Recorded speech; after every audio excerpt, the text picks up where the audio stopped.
The rhetorical situation. Be sure to pause and rewind the video at any time to take notes and reflect. This is Lloyd Bitzer. He's a rhetorician who taught for many years at the University of Texas. And in his works, he wrote that rhetoric is a mode of altering reality, not through physical act, but through language. This makes sense if you think about it. When you're trying to persuade someone, you're trying to change their behavior in some way or change their way of thinking. So in a way, you are altering reality just with your words.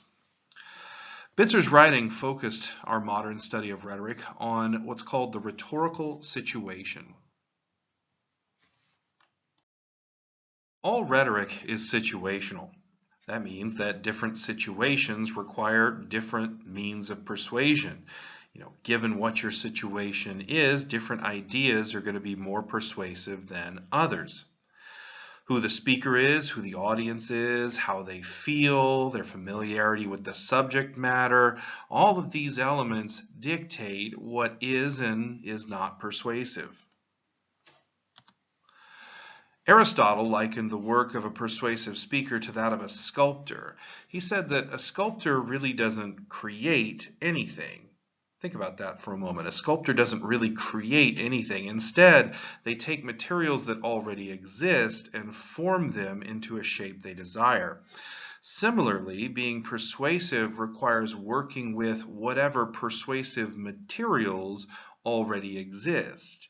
And those materials come from the situation. When we examine the rhetorical situation of a persuasive text, we look at four elements: the speaker, the subject, the audience, and the setting. Rhetoricians commonly illustrate the relationships between these elements with a simple diagram. This is the rhetorical triangle. It's a triangle with a circle around it.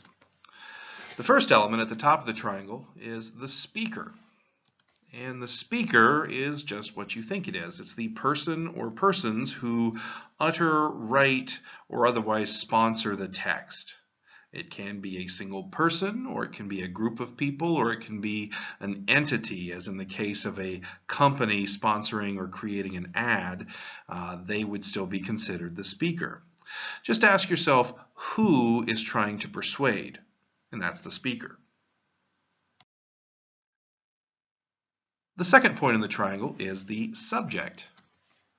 And by subject, we mean those ideas, topics, themes, people, or events that are being discussed.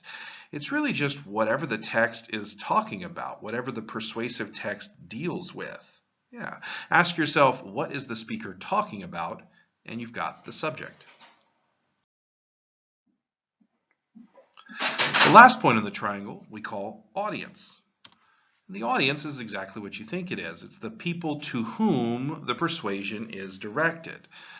And it can be a single person or a group of people or an entire body, like a company, an industry, or a government. Keep in mind that an audience can also just be a type of person. Too often, when students first begin their study of rhetoric, they try to think of audience as a specific group of people or a specific demographic group. That's not always the case, though. Sometimes a speaker is just trying to persuade a type of person, someone whose beliefs are a certain way already. So when you're thinking of who the audience is, just ask yourself, who is the speaker trying to persuade?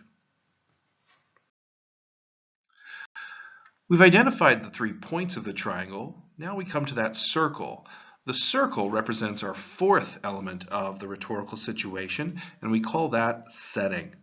And we draw this as a circle because it affects all 3 other points on the triangle. The setting is literally the time and place in which the text is created. So when and where the text was created, or if it was a speech, when and where it was spoken. Setting also has to do with those important issues of the day, the social climate surrounding the setting, any common attitudes or beliefs of the time and place. So when you're trying to identify setting, ask yourself, when and where is this persuasion taking place? And also, what's going on here at this particular time? What do people believe at this time? What are some of the sort of political attitudes or religious beliefs of this time period that might be important to our understanding of the rest of the rhetorical situation? Think back to Fred Rogers' testimony that you watched in the previous assignment. Who was the speaker?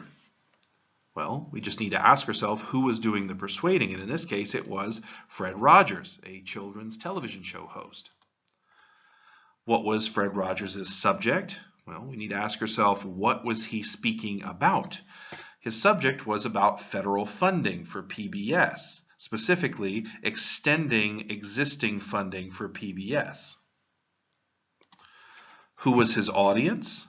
Well, there was the people he was directly talking to, the Senate Subcommittee on Communications and Senator John Pastori, the chairman. But also, since this was a broadcasted testimony, we also can consider a larger audience of just those who believed that PBS's funding should be cut, because those are the people he's ultimately trying to persuade.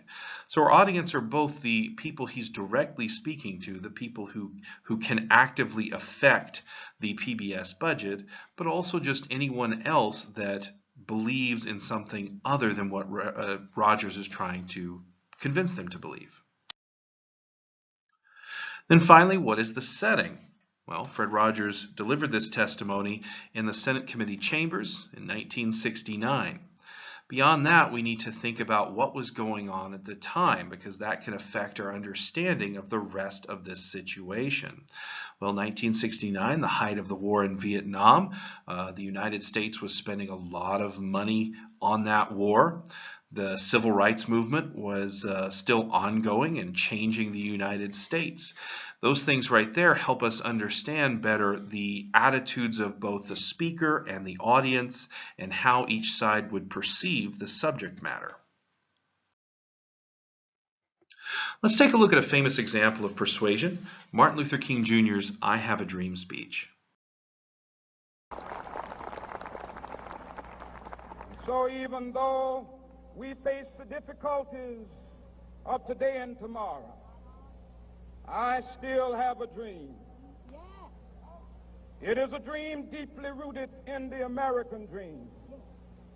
I have a dream that one day this nation will rise up and live out the true meaning of its creed.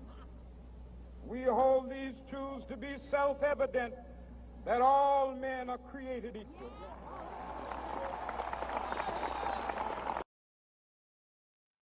Who is the speaker here?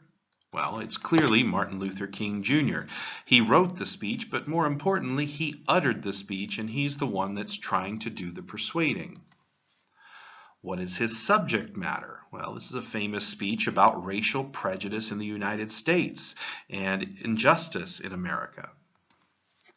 Who is the audience? Once again, we have people who are in attendance for this speech, much like Fred Rogers' testimony.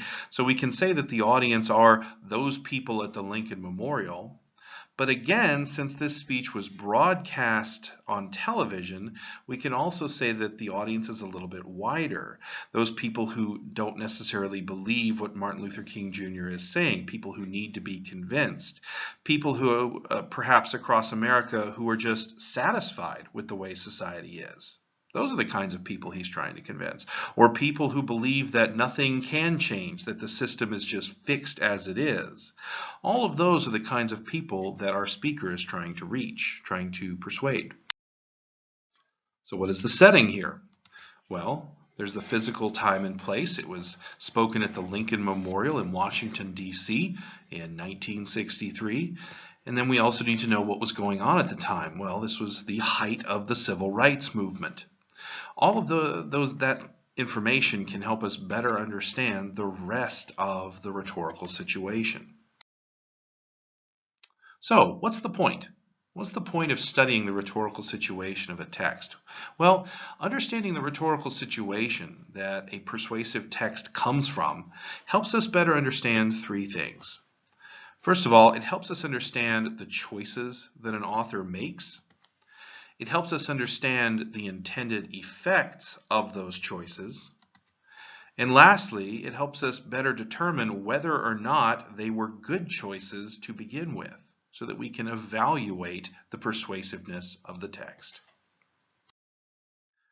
That's the end of this video. Now go ahead and move on to complete the corresponding assignment.